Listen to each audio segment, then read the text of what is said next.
ఆనంద బాష్పాల దీవించు.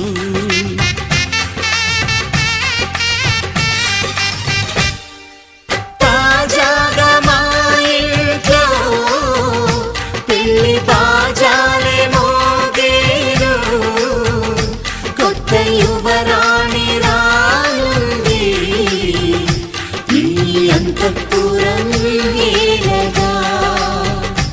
అంతా సంతోషంలో